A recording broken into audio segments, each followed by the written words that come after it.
El Evangelio para esta ocasión según San Juan, capítulo 20, comenzando a leer en el verso 19. Dice así el Evangelio para esta ocasión.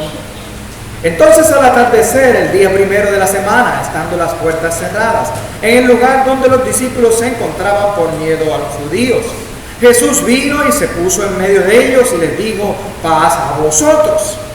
Y diciendo esto, le mostró las manos y el costado. Entonces los discípulos se regocijaron de ver al Señor. Jesús entonces les dijo otra vez: paz a vosotros. Como el Padre me ha enviado, así también yo os envío.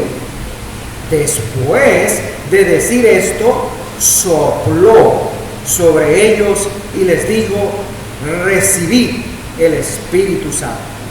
A quienes les perdonéis los pecados, les serán perdonados, y a quienes les retengáis los pecados, les son retenidos. Hasta aquí el Evangelio para esta ocasión.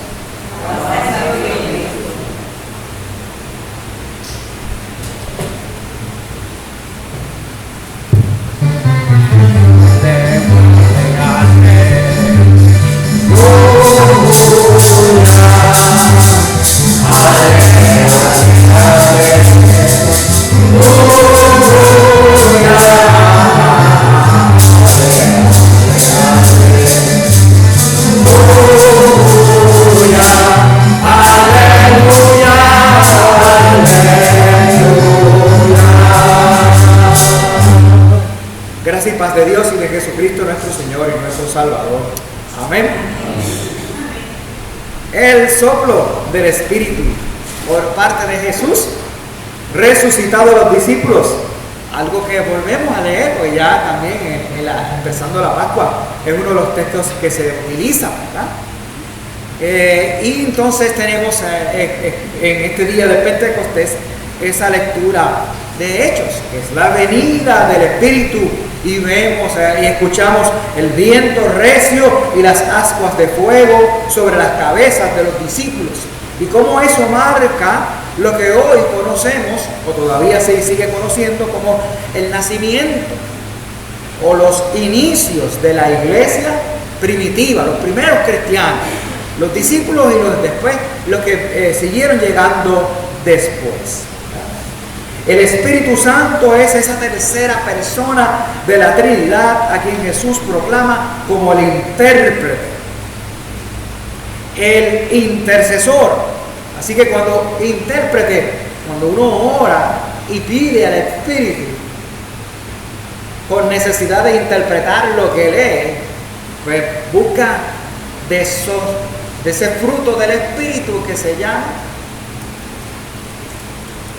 conocimiento, por un lado, y por otro lado, ¿qué hacemos con el conocimiento? Tomamos decisiones a veces por ese conocimiento, ¿verdad?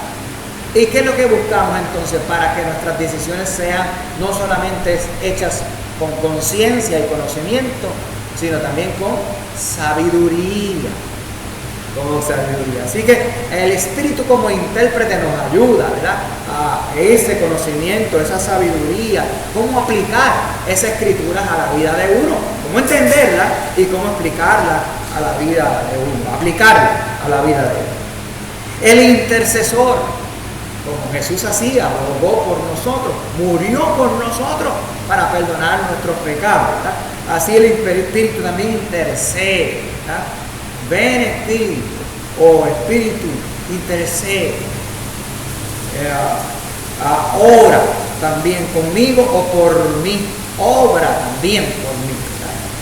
El Espíritu, el que también en Jesús, en Juan, es el que les enseñará a los discípulos, como hoy también a nosotros, a guardar todas las cosas que el mismo Jesús les había enseñado, proclamado, y los mismos mandatos de Jesús, especialmente el central: ámense los unos a los otros como yo os he amado. Vamos a repetir ahorita después.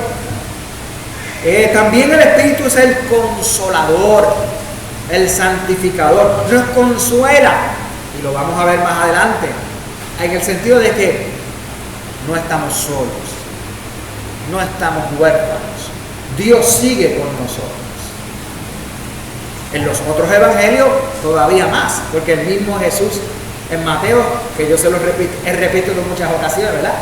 Que ya ustedes saben de memoria. He aquí yo estaré con ustedes todos los días hasta el final. Ahora, como no le vemos como le vieron los discípulos, ¿qué nos deja también como promesa? No los dejaré huérfanos. Vendré a ustedes. El Espíritu estará con ustedes. Así que vemos como entonces aquí Jesús, en Lucas, ahora hablando, sopla el Espíritu, en Juan, sopla el Espíritu y les asigna el ministerio de la reconciliación. En Lucas, el Espíritu desciende sobre los discípulos y ellos proclaman el nombre de Jesús, proclaman sus enseñanzas y bienaventuranzas del reino, ¿verdad? Y proclaman en esa venida del Espíritu la esperanza de plenitud. En Lucas la plenitud del reino y en Juan es la plenitud de ¿qué?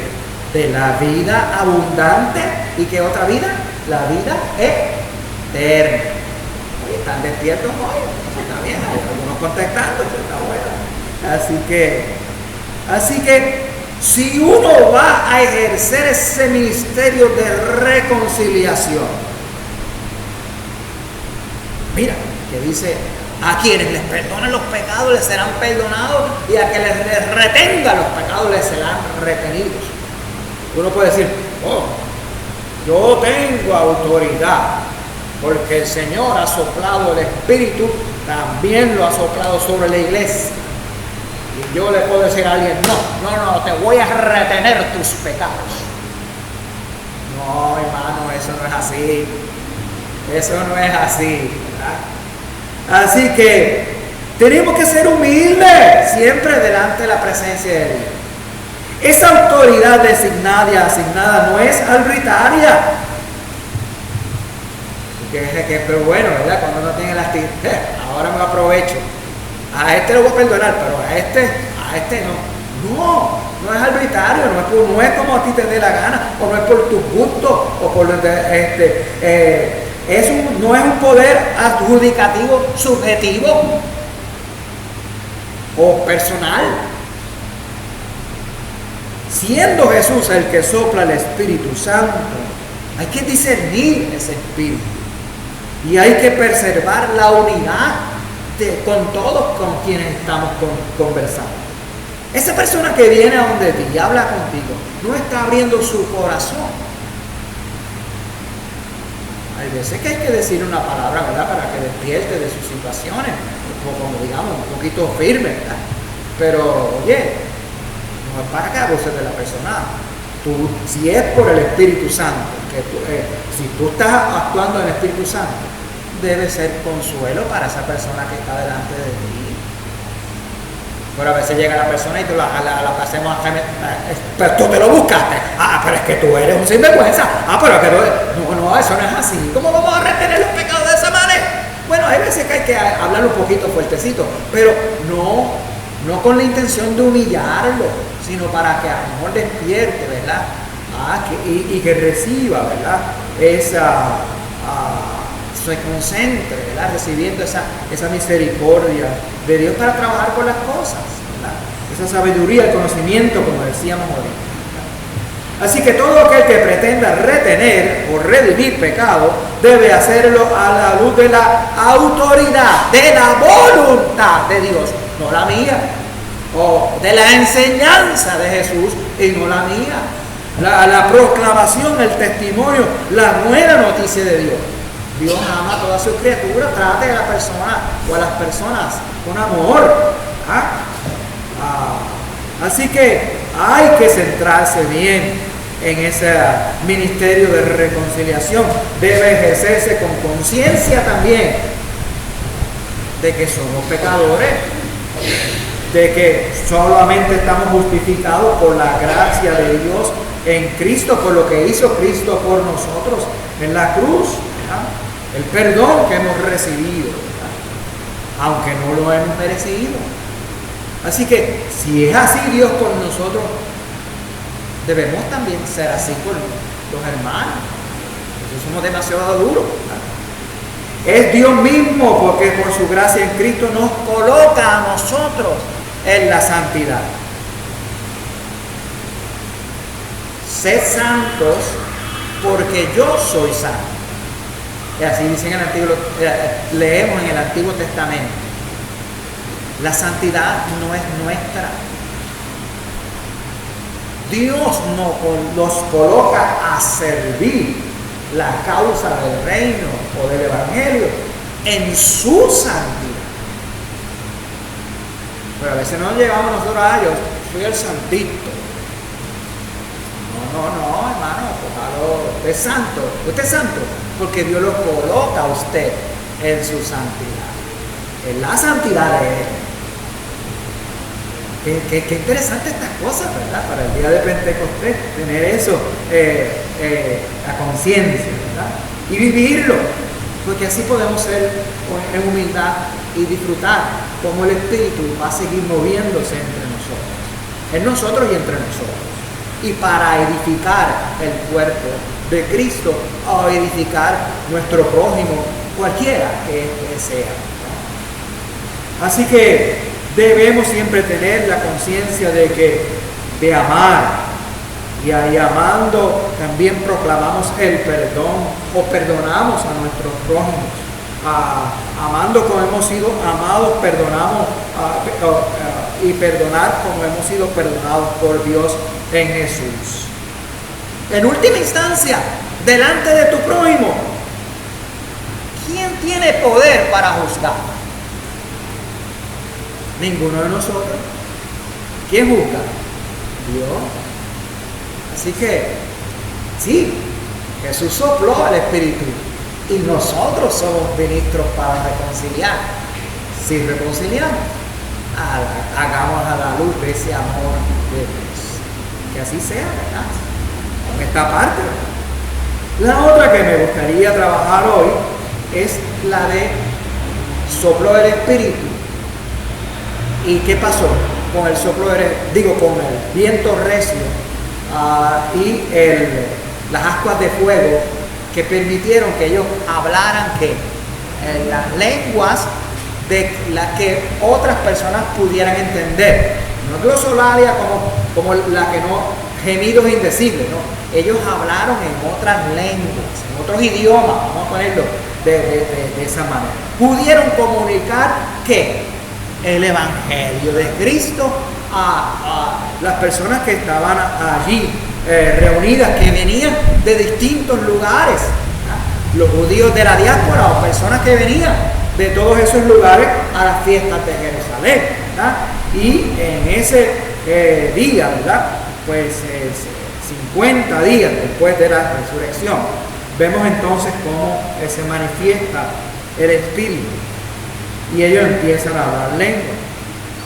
Yo en otras ocasiones he contado a los de Juan Domingo también, recuerdo, fue la primera vez que le he hablado de cómo sería hablar en la lengua de los niños. Pues yo a veces le he dicho, pues yo me bajaría, en vez de estar hablándole así, tú eres un niño, yo soy el adulto, no, yo me bajaría un poquito, ¿verdad? Le hablaría ahí para que no tenga que estar mirando así para arriba, con el cuello, ¿verdad?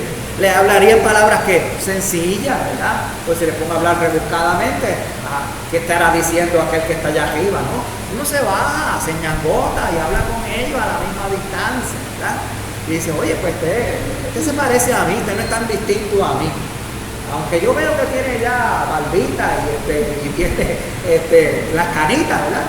Yo sé que es mayor, pero uno puede, ¿verdad? Hablar a su nivel y dar a entender y conocer, ¿verdad? Entonces uno tiene que observar la persona que está al frente, ¿verdad? Conocer, ¿verdad? La persona que está, abrirse a esa persona que es distinta a ti y poder hablar en su idioma, ¿verdad? Y conversar, especialmente darle ese mensaje de esperanza. Pues a mí me ha pasado, te cogería el micrófono porque me gustaría caminar por ahí, pero nada, vamos. Me voy a quedar aquí. yo le he contado esto lo de los miércoles, al grupo de los miércoles. Tuve 5 años hablando, dialogando. Era una charla espiritual, y cuando yo iba a ese centro de desintoxicación de drogas y alcoholismo, que fui por 5 años todos los jueves, algunos jueves que otros pues no podía ir, ¿verdad? Pero por 5 años todos los jueves, ¿verdad? Y entonces viene el terapista espiritual, y yo siempre trataba de corregir a los muchachos que trabajaban ahí, decir, no me digan terapista, dígale charla espiritual, porque yo no, eso de terapia, yo no soy doctor, ni tampoco tengo ese título de terapista, dígale una charla espiritual. Y de verdad que era una charla espiritual lo que tenía con ellos, ¿verdad? Usaba la Biblia y todas estas cosas. Pero me di cuenta de que a veces algunos de ellos me empezaban a mirar el cuello clerical y me preguntaban, entonces trataban de preguntarme, me preguntaban, ¿usted es pastor o usted es sacerdote? O sea, no me podían identificar, como usaba el cuello clerical, no sabían qué yo era. ¿Usted es diácono? ¿Usted es pastor? ¿Usted es sacerdote? Entonces se iban en eso. Porque entonces allá salían los que eran católicos del grupo, bueno, pues chévere, no, pues usted no es sacerdote. Entonces, una vez decidí, cuando el cuello clerical me impedía poderme comunicar con ellos, porque empezaban a sacar otras cosas, o no me hacían caso si yo no era sacerdote, o como era pastor, pues entonces no me hacían caso, porque al revés, ¿verdad? Todas estas cosas me sucedieron. Pues yo a veces me quitaba el cuello clerical. Porque el cuello clerical no lo necesito para hablar de Cristo. Me puedo identificar o como pastor o como sacerdote, pero si eso va a formar un revolú en el grupo, mejor yo me lo quitaba. A veces yo entraba y me lo quitaba y hablaba con ellos, ¿verdad? Además que la situación este viene de la iglesia y muchos de ellos que se sentían pecadores, muchos se sentían rechazados. Porque ¿qué a veces hacemos con los alcohólicos y con los adictos a drogas? Este eres un sinvergüenza. Tú no sirves para nada. Tú lo que haces es dañar la familia. Así hablamos a veces con ellos. Le estamos ayudando de esa manera. Estamos llegando al corazón de ellos. A veces no. A veces lo que hacemos es lo pisoteamos más. Ellos están mal. Ellos lo saben. Ellos se dan cuenta. ¿Usted se cree que no se dan cuenta? Pero si encima de eso la gente le cae encima, pues yo no sirvo para nada. Entonces a veces venía yo a darle una charla espiritual y yo decía, yo ni siquiera quisiera, yo no creo que yo deba estar aquí, porque a veces se sentían tan pecadores que no creían que Dios los podía perdonar o hablarles del amor. Así parece, a veces, ¿verdad? Entonces, o a veces era lo contrario. Él es el santito, así que pues no le voy a hacer caso, porque pues, entonces yo me quitaba el cuello clerical y hablaba también, aprendí a hablar el lenguaje de ellos. Yo no sabía lo que era escocotado hasta que llegué allí, ¿verdad? Escocotado, si me lo decían a mí, pues se rompió la cabeza o se le partió la cabeza, ¿no? Pero escocotado es que pues salió, estaba de momento sin usar alcohol o droga, y escocotado es que volvió otra vez y cayó en el vicio, ¿verdad? Entonces, y un montón de otras palabras que yo utilizaba, se me han olvidado muchas, ¿verdad? Pero entonces empecé a hablar en el lenguaje de ellos. Empecé a aprender ese lenguaje y hablaba de Cristo utilizando también el mensaje, la manera en que ellos hablaban. Yo creo que eso es el Espíritu que me fue enseñando y me fue guiando poco a poco. Yo había cogido las clases de capellanía, pero nunca había estado así con un grupo por 5 años, ¿verdad? Aunque eran distintos, cambiaban, porque estaban allí unas semanas y después venía otro grupo de personas y así, ¿verdad? Así que, pues, las experiencias fueron distintas, pero enriquecedoras. Y en 3 o 4 ocasiones me ha sucedido de que estoy en un lugar y de momento alguien viene, pastor, me toca por el padre, ¿cómo usted está? ¿Qué sé yo qué? Y yo no me acuerdo a veces de la persona, que fueron 5 años, tanta gente, ¿verdad? Dice, mira, en el centro de desintoxicación de Junco, ahí usted fue, y ahí fue que yo lo conocí a usted, ¿verdad? Y uno le da gloria a Dios, ¿verdad? En el sentido, porque uno se dejó llevar por el Espíritu Santo, ¿verdad? Y el Espíritu Santo fue que hizo la obra, ¿verdad? Y si algo bueno hice, pues gloria sea al Señor. Pero hay que ponerse en el lugar de la gente, hablar en su mismo idioma, tener empatía, entender y ver que también tu proceso con ellos es facilitar la sanación que hace Dios o el Espíritu Santo. No es humillarlos más, no es pisotearlos más, no es tratarlos como menos. Ellos son amados por Dios. Así que si yo sé que son amados por Dios, yo también estoy llamado a amarles. Así que mi proceso con ellos no era un proceso de moralismos, sino bien de sanación para ellos, ¿verdad? Porque la adicción a droga y el alcoholismo es una enfermedad.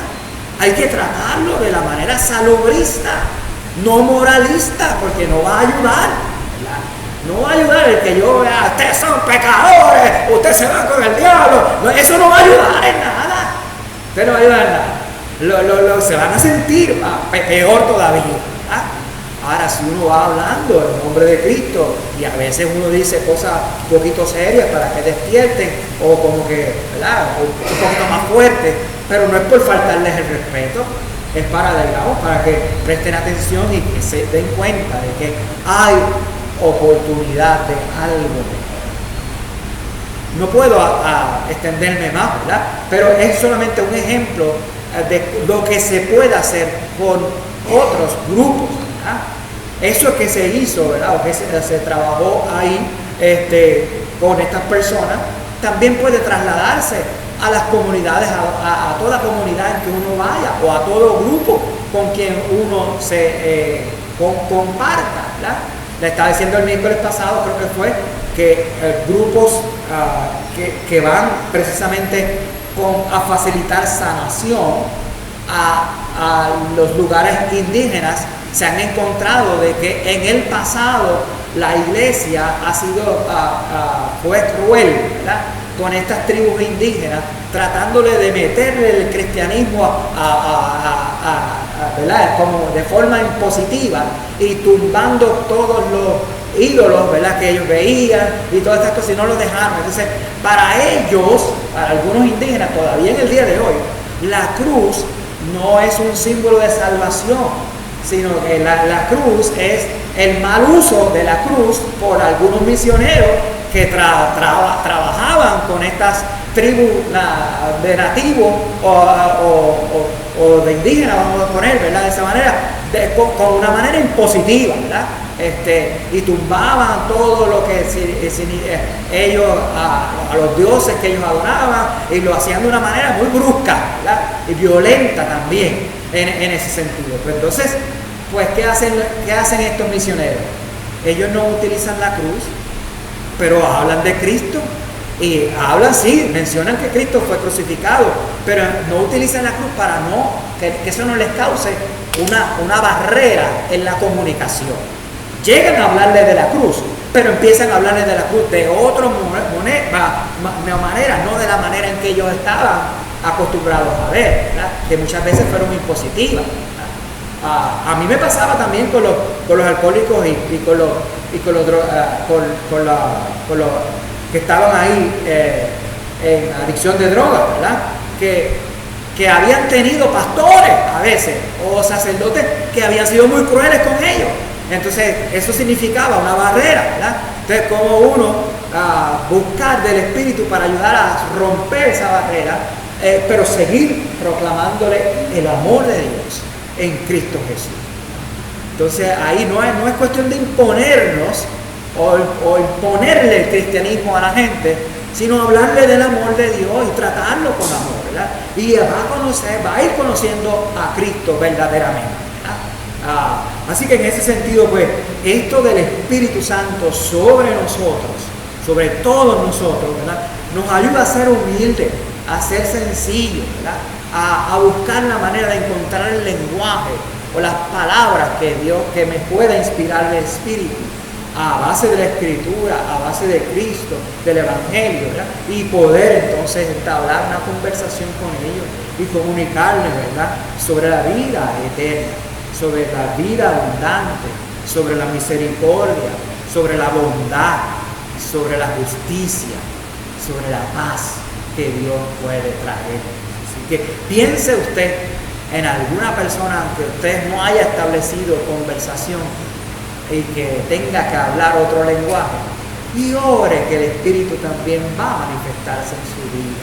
A veces uno no se atreve, pues es que yo no la conozco, pero es que él es diferente. Pero como hablábamos esta mañana en la escuela dominical, el chipito de escuela dominical que tuvimos, ¿verdad? Es que no se parece a mí, es que habla otro idioma. Bueno, busque la manera, el Espíritu, ¿verdad?, le va a dar luz en ese camino. No nos detengamos, no tengamos temor, ¿verdad? No tengamos incluso, Él no nos dejará huérfanos, dice en Juan: vendré a vosotros, si me amáis y guardad mis mandamientos, yo rogaré al Padre y os dará otro consolador, ese es en Juan, para que esté con vosotros. Confiemos en que el Espíritu de Dios ya está con nosotros. El Espíritu de Dios ya se ha manifestado desde tu bautismo. Ha obrado allí para renovar tu vida, darte nueva vida desde el bautismo, ¿verdad?, en comunión con la palabra. Y dice así: para que esté con vosotros siempre. O sea, la palabra siempre. El Espíritu de verdad, dice Jesús. Y más adelante dice: vosotros le conocéis porque mora con vosotros y estará con vosotros. Y uno tiene que clamarlo como clamáramos esta mañana: ven, Espíritu Santo. Él ya está, pero es nuestro corazón el que se abre a esa presencia de Dios en medio de su templo, ¿verdad? Y por eso es que a veces decimos las palabras, ¿verdad?, que siempre recordamos: el Señor está en su santo templo, calle delante de Él toda la tierra. No es que nosotros empezamos a cantar y empezamos a... No, calle delante de toda la tierra es ese. Presta atención, porque Dios está presente y quiere manifestarse en medio de su pueblo. Quiere hablarle a su pueblo, quiere edificar a su pueblo, quiere sanar a su pueblo, quiere consolar a su pueblo. El Espíritu de Dios está aquí.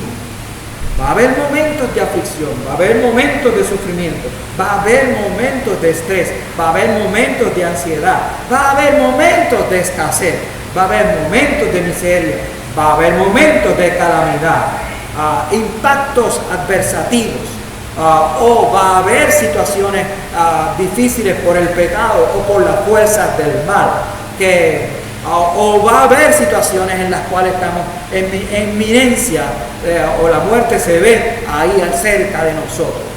El Espíritu de Dios sea entonces el que siga abriendo nuestra mente, nuestra alma, nuestro corazón, aún a pesar de esas circunstancias, que el Espíritu Santo abra nuestra mente, nuestra alma, nuestro corazón, y confiando en nosotros de que mora en vosotros y que estará con nosotros siempre, como Jesús lo ha prometido.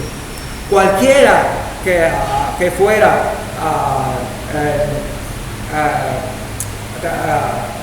la situación, ¿verdad?, en que nos encontremos, el apóstol Pablo también nos exhorta en Romanos 8:39.